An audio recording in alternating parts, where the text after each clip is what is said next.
இந்த நாளின் காலை வேளையிலே ஆண்டவர் நமக்கு தருகிற வார்த்தை ஆதியாகமம் 35வது அதிகாரம் 11வது வசனம். ஆதியாகமம் 31:11. நான் சர்வ வல்லமையுள்ள தேவன், நீ பலுகி பெருகுவாயாக. யாக்கோபுக்கு ஆண்டவர் மறுபடியும் தரிசனமாகி ஆண்டவர் சொல்லுகிறார், நான் சர்வ வல்லமையுள்ள தேவன். எந்த சூழ்நிலைமையில யாக்கோபுக்கு ஆண்டவர் தரிசனமானார் என்று சொல்லி பார்க்கும்போது, யாக்கோபு பயந்து போயிருந்தார். இதற்கு முந்தைய அதிகாரத்திலே தன்னுடைய குமாரத்தியை ஆகிய தீனாளை அந்த சீகேம் என்கிற ஒரு மனிதன் கண்டு அவ மேல ஆசைப்பட்டு அவளை கல்யாணம் பண்ணணும்னு நினைச்சு அங்க பண்ணும்போது, யாக்கோபுடைய குமாரர்கள் சிமியோனும் லேவியும் 2 பேருமாய் எழும்பி அந்த சீகேமையும் அந்த ஊர்ல இருக்கிற அத்தனை பேரையும் கொன்று போட்டு விடுகிறார். கொன்று போட்ட உடனே இவனுக்கு பயம், யாக்கோபுக்கு. எனக்கு சுற்றி இருக்கிறவர்கள் எல்லாரும் என்னை குறித்து ஒரு நல்ல வாசனை உள்ளவர்களா இருந்தார்கள். என்னை பற்றி நல்லதா பேசிட்டு இருந்தாங்க. ஆனா நீங்க என்னுடைய வாசனையை கெடுத்து போட்டு விட்டீர்கள். நீ நான் என்ன செய்ய போறேன்? எல்லாரும் எழும்பி எனக்கு விரோதமா யுத்தத்துக்கு வந்தா நாம என்ன செய்ய முடியும் என்று சொல்லி பயந்து போயிருக்கு.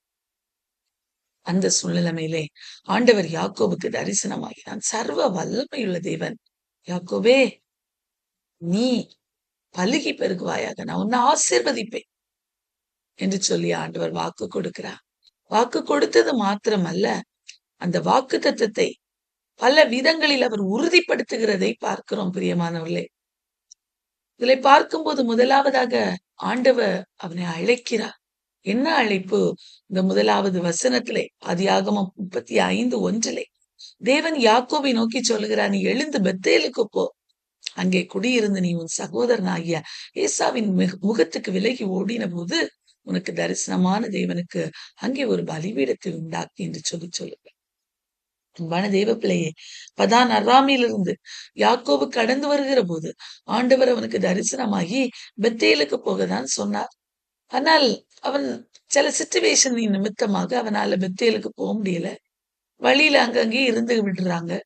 பொழுது ஆண்டவர் மறுபடியும் அவனுக்கு தரிசனமாகி சொல்லுகிறார், நீ பெத்தேலுக்கு போ, நீ பெத்தேலுக்கு போய் முதலாவது என்னை ஆராதி. நீ சொன்னல, இந்த இடத்துல என் தேவன் என்னை சமாதானமாய் திரும்பி வர பண்ணுவாரே ஆனால் இந்த இடம் தேவனுக்கு தூணாய் இருக்கும். நான் எனக்கு ஆண்டவர் தருகிற எல்லா காரியங்களும் நான் தசமபாகம் செலுத்துவேன் என்று ஒரு பொருத்தனையோடு ஒரு ஜெபத்தை பெத்தேலிலே பண்ணினாய் அல்லவா? அதை ஏன் நீ மறந்து போனாய்? நீ மறுபடியும் பெத்தேலுக்கு போ. உன்னுடைய வாழ்வில் இருக்கிற இந்த போராட்டத்துக்கு ஒரு முடிவை நான் தரப்போகிறேன். நீ அங்கே போ, அங்கே பலிபீடத்தை உண்டாக்கு. நீ சொன்னாய் அல்லவா, பொருத்தனை பண்ணினாய் அல்லவா, ஏன் அதை நிறைவேற்றாமல் இருக்கிறாய்? போ, பலிபீடத்தை உண்டாக்கு என்று சொல்லி ஆண்டவர் அவனுக்கு தரிசனமாகிறார். அன்பான தேவ பிள்ளையே, நம்முடைய வாழ்விலும் கூட பாருங்க, துன்பங்கள் பயங்கள் நம்மை சூழ்ந்திருக்கும் போது ஆண்டவர் நமக்கு அநேக வாக்குத்தத்தங்களை கொடுத்திருப்பார். நம்முடைய வாழ்விலே அநேக காரியங்களை அவர் நமக்கு தந்திருப்பார். அதை மறுபடியும் நம்முடைய வாழ்வில நினைப்பூட்ட இந்த காலை வேளையில விரும்புகிறார். ஒருவேளை நீங்கள் பொருத்தனையோடு கூட பல ஜபங்களை பண்ணி இருக்கலாம், ஆனால் அதை நிறைவேற்ற முடியாதவர்களா இருக்கலாம். ஆனா அந்த காலை வேளையில ஏதாயிலும் ஆண்டவருக்கு நாம் ஏதாவது மறந்து போயிருப்போமே, ஆனால் அந்த காலை வேளையிலே அதை ஆண்டவருக்கு நிறைவேற்ற வேண்டும் என்று சொல்லி ஆண்டவர் விரும்புகிறார். ஆண்டவர் அழைப்பு கொடுக்கிறார். யாக்கோபுக்கு கொடுத்தார். அவனுடைய வாழ்வில துன்பங்களும் பயங்களும் சூழ்ந்திருந்ததற்கு காரணம் என்ன? அவன் இன்னும் பெத்தேலுக்கு போகவில்லை. ஆண்டவர் அவனுக்கு தரிசனம் கொடுத்த இடத்துக்கு அவன் மறுபடியும் சென்று அங்கே அவரை ஆராதிக்கவில்லை. ஆகவேதான் அவனுடைய வாழ்விலே அவ்வளவு பிரச்சனை. பிரியமானவர்களே, ஆகவே ஆண்டவர் நினைவுபடுத்துகிறார், யாக்கோபே நீ பெத்தேலுக்கு போ, அங்கு நான் உனக்கு தரிசனமான இடத்திலே ஒரு பலிபீடத்தை உண்டாக்கு, என்னை தொழுதுகொள், என்னை ஆராதி, என்னோடு உள்ள உறவை நீ மறுபடியும் நீ புதுப்பிக்க வேண்டும். எந்த இடத்திலே நீ வந்து பின்தங்கி இருக்கிறியோ அந்த இடத்திலிருந்து எழும்பி வா, உன்னை நான் மறுபடியும் ஆசீர்வதிப்பேன், உன்னை நான் பலுகி பெருக பண்ணுவேன். நான் சர்வ வல்லமை உள்ள தெய்வம், என்னால் முடியாது என்று எதுவும் இல்லை என்று சொல்லி யாக்கோபுக்கு அழைப்பு கொடுக்கிறார். இந்த காலை வேளையிலே நம்ம எல்லாருக்கும் ஆண்டவர் அந்த அழைப்பை தான் கொடுக்கிறார். எந்த இடத்திலே சோர்ந்து போயிருக்கிறோம், எந்த இடத்திலே விழுந்து கிடக்கிறோமோ ஆண்டவருக்குரிய காரியங்களுக்கு முதலிடம் கொடுக்காமல் ஆண்டவரை தேடாமல் இருக்கிற அனுபவங்கள் இந்த காலை வேளையில நம்முடைய வாழ்வில இருக்குமே. ஆனா நாம் எழுந்து ஆண்டவருடைய சமூகத்திலே கடந்து சென்று நம்முடைய இருதயத்தை அவரோடு புதுப்பித்து அவரோடு உறவாடி அவரோடு இன்னும் ஐக்கியப்பட வேண்டும் என்று சொல்லி இந்த காலை வேளையிலே ஆண்டவர் விரும்புகிறார். அன்பான தேவ பிள்ளையை, ஆண்டவர் எத்தனையோ நன்மைகளை நம்முடைய வாழ்விலே செய்திருக்கிறார்.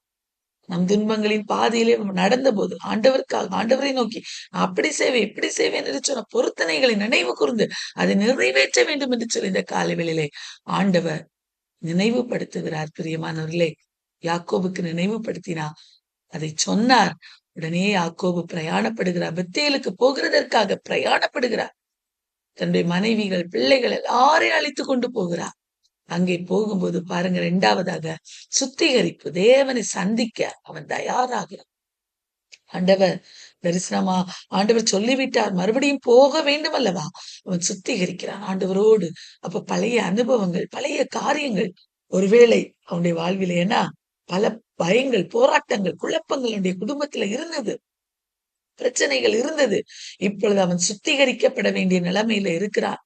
பாருங்க, ஆண்டவர் அழைப்பு விடுத்த போது தன்னுடைய வாழ்வில் இருக்கிற குறைகளை அவன் நினைத்து அதை சுத்திகரிக்க வேண்டும் என்று சொல்லி விரும்புகிறான். பாருங்க, அங்கே பார்க்கும்போது 2வது வசனத்திலே, அப்பொழுது யாக்கோபு தன் வீட்டாரையும் தன்னோடு கூட இருந்த மற்ற அனைவரையும் நோக்கி, உங்களிடத்தில் இருக்கிற அந்நிய தெய்வங்களை விலக்கி போட்டு உங்களை சுத்தம் பண்ணி கொண்டு உங்கள் வஸ்திரங்களை மாற்றுங்கள் என்று சொல்லி அழைப்பு கொடுக்கிறார். அன்பான தேவ பிள்ளையே, ஆண்டவரை சந்திக்க வேண்டுமானால் பரிசுத்தம் மிகவும் முக்கியம். தினமும் ஆண்டவரை ஆராதிப்பது, ஆண்டவரை மகிமைப்படுத்துவது எல்லாம் ஓகேதான். ஆனா பரிசுத்தம் இல்லைனா ஒரு ஜெபத்தை ஆண்டவர் கேட்க மாட்டார். என்ன பரிசுத்தம்? பரிசுத்தமே இல்லைனா ஆண்டவர் கேட்கவே மாட்டார். பிரியமானவர்களே, ஏன்னா நான் பரிசுத்தர் ஆகியால் நீங்களும் எனக்கேற்ற பரிசுத்தராயிருங்கள் என்று அழைப்பு கொடுக்கிறார். அன்பான தெய்வ பிள்ளையே, இந்த காலை வேளையில பரிசுத்த குறைவுகள் நம்முடைய வாழ்வில இருக்குமே. ஆனா பரிசுத்தம் பண்ண வேண்டும் என்று சொல்லி ஆண்டவர் விரும்புகிறார். எந்த இடத்திலே அசூசிகள் நம்முடைய வாழ்விலே ஒட்டினதோ அதை திரும்பி பார்த்து நின்று சுத்திகரிக்க வேண்டும் என்று சொல்லி ஆண்டவர் விரும்புகிறார். தேவனை சந்திப்பதற்கு முன்பதாக ஒவ்வொரு நாளும் அதிகாலையிலும் வந்து ஜெபிக்கிறதற்கு முன்பதாக என்னுடைய வாழ்விலே ஏதாயிலும் குறைகள் இருக்கிறதா? ஏதாயிலும் பாவங்கள் செய்தேனா? ஏதாயிலும் காரியங்க என்கிட்ட ஒட்டி இருக்கா? அது ஆண்டவரை மன்னிச்சிருங்கப்பா, என்னை பரிசுத்தப்படுத்திருங்கப்பா என்று சொல்லி நாம் ஜெபிக்க வேண்டும். பிரியமானவர்களே, தேவனை சந்திப்பதற்கு முன்பு யாக்கோபு தன் குடும்பத்தை சுத்தப்படுத்த சொன்னான். அன்பான தெய்வ பிள்ளையே, தேவனை சந்திக்க போகிறதற்கு முன்பதாக ஒவ்வொரு நாளும் நம்மை சுத்தம் பண்ணுகிறவர்களாய் நாம் காணப்பட வேண்டும். தேவனை சந்திக்க இதய சுத்தம் மிகவும் அவசியம். நமக்கு ஆண்டவருக்கு பிரியமில்லாத பழக்க வழக்கங்கள், பயங்கள், பெருமைகள் நம்முடைய வாழ்விலே இருக்குமே. ஆனால் ஜெபத்திற்கு முன்பதாக அதை அகற்றப்பட வேண்டும். நம்முடைய வாழ்வில் இருக்கும் தினமும் அதை செய்து செய்து மன்னிப்பு கேட்கிறவர்களாய் அல்ல. அப்படியானால் நாம் பலவீனர்கள். பிரியமானவர்களே, ஒரு நாள்ல ஜெபிச்சோமானா அதை நம்ம விட்டு மாற்ற ஆண்டவருடைய கிருபையோடு பிரயாசப்படணும். ஆண்டவருடைய கிருபையை தாரும், என்னில இந்த காரியம் மேலோங்கி இருக்கிறது, என்ன மாற்று, தூய்மைப்படுத்த, சுத்திகரியும் என்று ஒவ்வொரு நாளும் ஜெபிக்கும் போது ஆண்டவர் நம்மை சுத்திகரிக்க அவர் உண்மையுள்ளவராயிருக்கிறார். யாக்கோபு தன்னுடைய குடும்பத்தை பரிசுத்தம் பண்ணிக்கொள்ள அழைக்கிறார். பிரியமானவர்களே, இந்த காலை வேளையிலே ஆண்டவர் நம்முடைய வாழ்விலும் நம்மை சுத்தம் பண்ண அவர் அழைக்கிறார். ஒருவேளை இந்த காலை வேளையிலே பரிசுத்த குறைவுகள் நம்முடைய வாழ்வில இருக்குமே, அதை ஆண்டவருடைய சமூகத்திலே ஆண்டவரே மாற்றி போடும் என்று கேட்டு அவருடைய பலத்தை நாடுவோம். பிரியமானவர்களை, 3வது தேவனின் பாதுகாப்பு.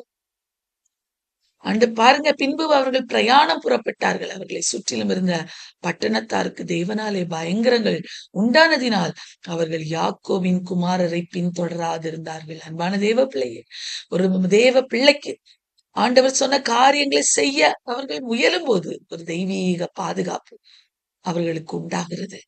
ஆண்டவர் சொன்னதை நாம் செய்ய முற்படும் போது, அது அப்படி ஒரு ஸ்டெப் எடுத்து வைக்கும் போதே ஆண்டவர் நமக்கும் நம்முடைய குடும்பங்களுக்கும் பாதுகாப்பை தருகிறார். யாக்கோபுக்கு கொடுத்தார். யாக்கோபு பயந்திருந்தார். என்னை சுற்றி இருக்கிற மனிதர்கள் எனக்கு விரோதமா யுத்தம் பண்ண வந்து விடுவார்களோ இந்த பயம் அவனுக்கு இருந்தது. இப்போது அவன் பிரயாணம் பண்ண தொடங்கினோடு அவனுடைய சத்தத்துக்கு கீழ்ப்படிந்து ஆமாண்டவரே, நான் மறந்து போனேன். பெத்தேலுக்கு போக மறந்து போயிட்டேன். எனக்கு நீர் ஒரு நாளிலே தனிமையா இருந்தபோது எனக்கு தரிசனமான இடத்துக்கு போக மறந்துட்டேன். உமக்கு ஒரு பலிபீடத்தை கட்டுவேன் என்று சொன்னேன். மறந்து போய்விட்டேன். நான் இப்பொழுது நீ சொன்னபடியே நான் பிரயாணம் பண்ண போகிறேன் என்று சொல்லி பிரயாணத்தை ஆரம்பிக்கும் போது பாருங்க, அவனையும் அவனுடைய குடும்பத்தை குறித்து உண்டான பயங்கரம் மற்ற மனிதர்களுக்கு உண்டாதினால் அவர்கள் குமாரர்களை அவர்கள் பின்தொடராதிருந்தார்கள். இவர்கள் மேல் ஒரு விசேஷத்தை தேவனுடைய கிருபை இருக்கிறது. இவர்களை நாம் தொடக்கூடாது என்கிற ஒரு பயம் மற்றவர்களுக்கெல்லாம் உண்டானதா? அன்பான தேவ பிள்ளையே, யாக்கோபு பயந்திருந்தான். ஆனால் தேவன் அவனை சூழ்ந்தவர்களின் மனங்களில் இருந்த மனங்களிலே பயத்தை உண்டாக்கினார். நாம ஆண்டவருக்கு பயப்படும் போது இந்த உலகத்துல எந்த மனிதர்களும் நமக்கு விரோதமா எந்த தீங்கும் செய்ய முடியாது. யாராலையும் எதையும் செய்ய முடியாது. பிரியம் யாக்கோபுக்கு ஆண்டவர் அதை வெளிப்படுத்தி காட்டினா அது நடந்தது. யாக்கோபு பார்க்கிறான்.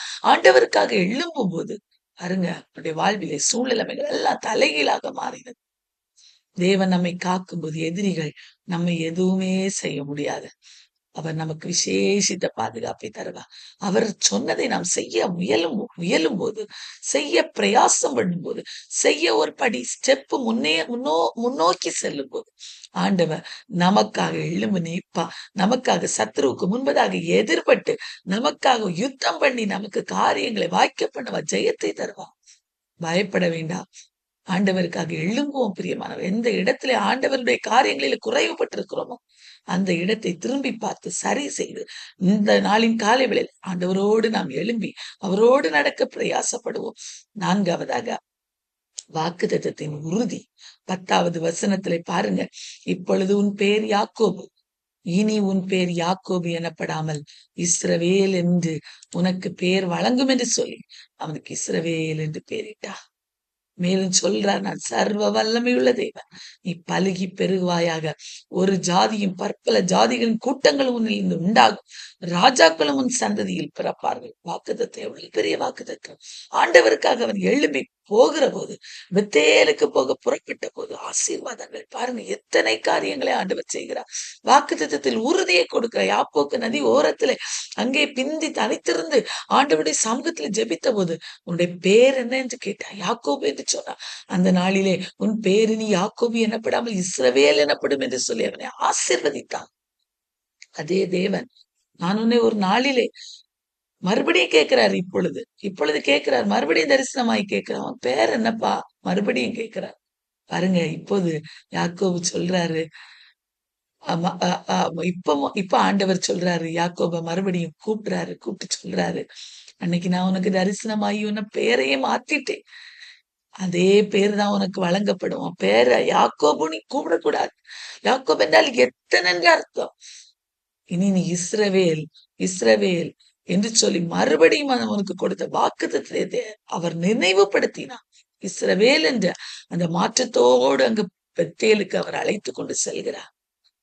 நான் சர்வ வல்லமையுள்ள சர்வ வல்லமையுள்ள தேவன்.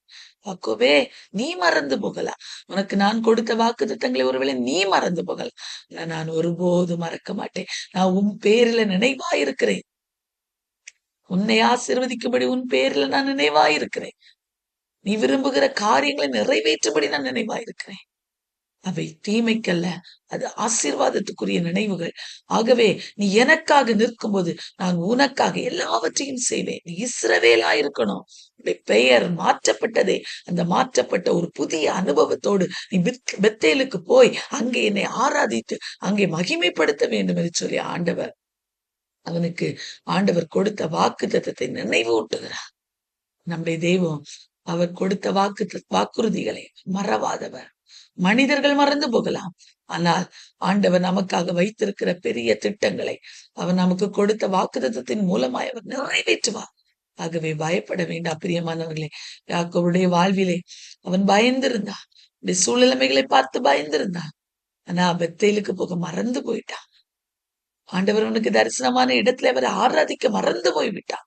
ஆண்டவர் நினைவுபடுத்தி அவனை மறுபடியும் பெத்தேலுக்கு அழைத்து சென்று அவனுடைய வாழ்விலே அவனுக்கு கொடுத்த ஒவ்வொரு ஆசீர்வாதங்களை நினைவுபடுத்தி அவனை ஆசீர்வதிக்கிறார். சத்துருக்களுக்கு முன்பதாக அவனை ஆசீர்வதிக்கிறார். இந்த காலை வேளையில இப்படிப்பட்டதான ஆசீர்வாதங்கள் நமக்கு வேண்டுமே ஆனால் ஆண்டவர் நமக்கு ஆண்டவருக்காக நாங்க நிற்கணும். பிரியமானவர்களே, ஆண்டவர் நமக்கு சொன்ன காரியங்களை நாம் செய்யணும்.